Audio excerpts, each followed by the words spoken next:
one day I will be able to map the whole of the royal quarters. Now we know we are just at the beginning of a great scientific adventure.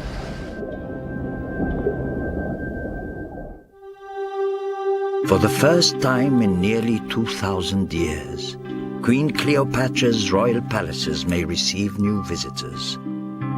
Having mapped the ancient port of Alexandria, Godjo narrows his search to the sunken island of Anti-Rhodos. Mohammed and Mustafa, you could go and clean the hieroglyph. It was here, in 26 BC, that the geographer Strabo saw Cleopatra's luxurious summer home 4 years after her death. But he provides no clue to where the palace stood. Now it's up to Godjo and his divers to find it.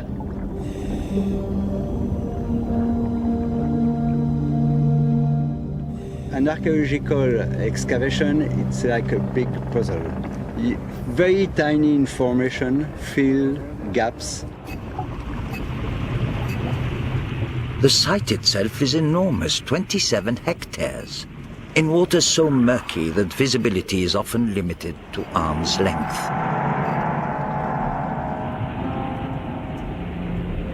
When artifacts are found, they must be placed along a scale of time, on which Cleopatra's life is but a brief moment. In this treasure house of history, artisans left precious clues. 8 blocks inscribed with Egyptian hieroglyphs, a wealth of information for the modern scholars who can read them.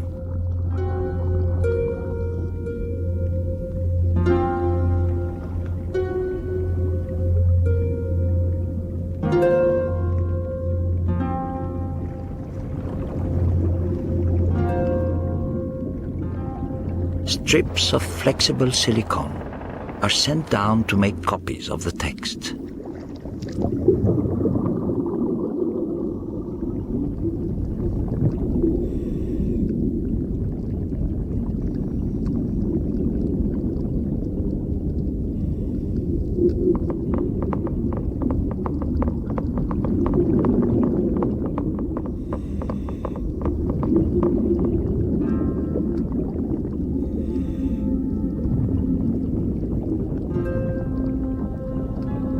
One engraving is a dedication to gods whose cult ended 1,000 years before Cleopatra's birth.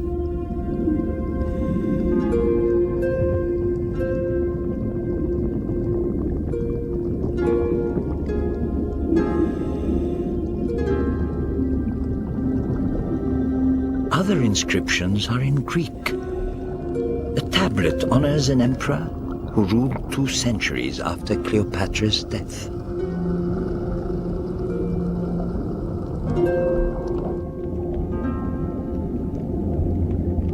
On the eastern tip of the submerged island, divers discover 2 long rows of wooden stakes.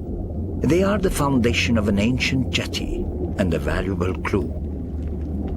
The age of the wood can be determined. It dates back from the 4th century BC and 5th century BC. And this is very interesting.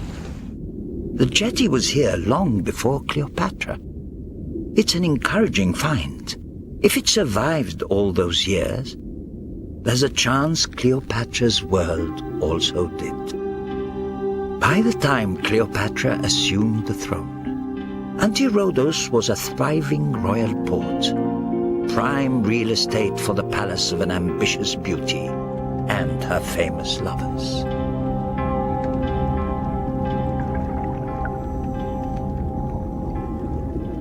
Elated by the discovery of the ancient docks, Godjo looks for traces of buildings from Cleopatra's reign.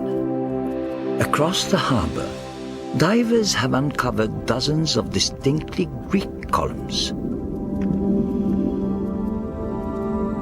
Cleopatra's ancestors came from Greece, and they imported their style to Egypt.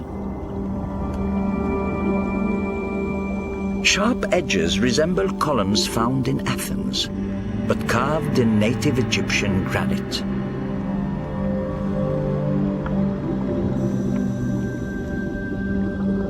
Stones that were placed at the top of the columns are decorated with traditional Egyptian symbols.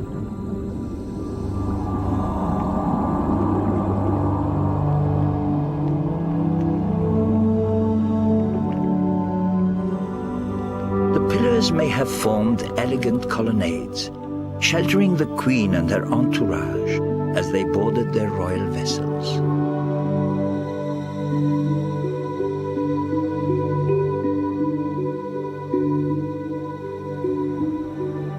Anchored above Cleopatra's sunken island, Godio is following a trail described only by the ancient geographer Strabo in 27 BC. Godio knows there was a palace on Antirodos Island.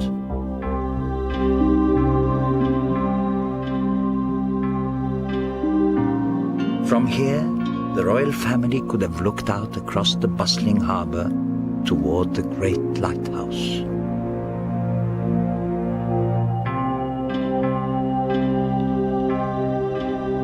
Godio's divers have chipped away at encrusted ruins at the southwest corner of the sunken island. Now, their labor pays off.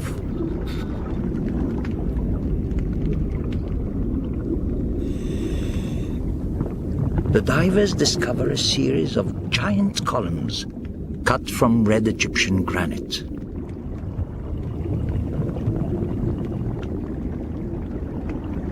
On the southwest tip of Antirodos Island, we found an accumulation of red granite columns fallen into the port.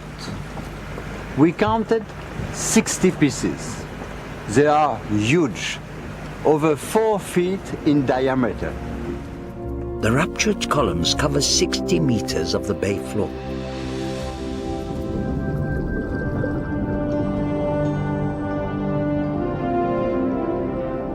Shattered pottery beneath them suggests they fell during an earthquake centuries after Cleopatra's death.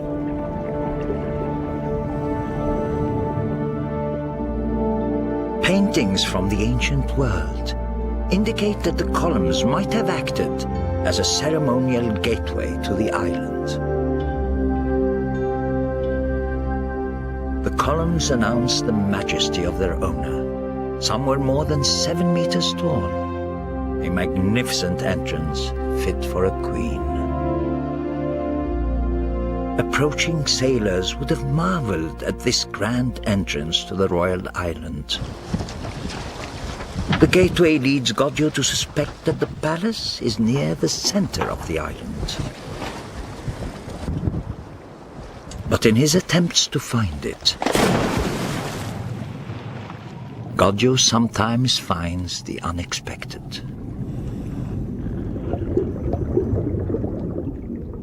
One day, I was diving alone on Antirodos Island, cleaning a granite block.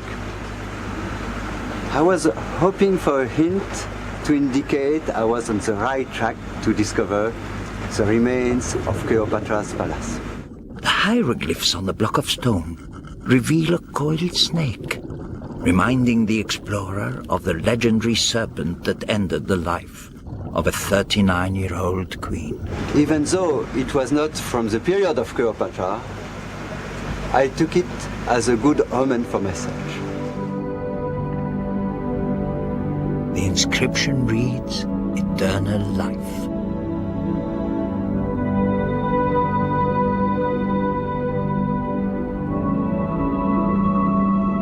Dozens of other blocks are soon found.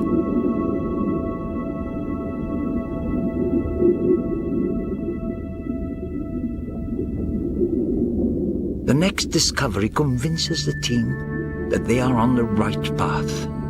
Vast expanses of limestone pavement fit for a queen, 550 square meters all over the island, forming a series of grand esplanades.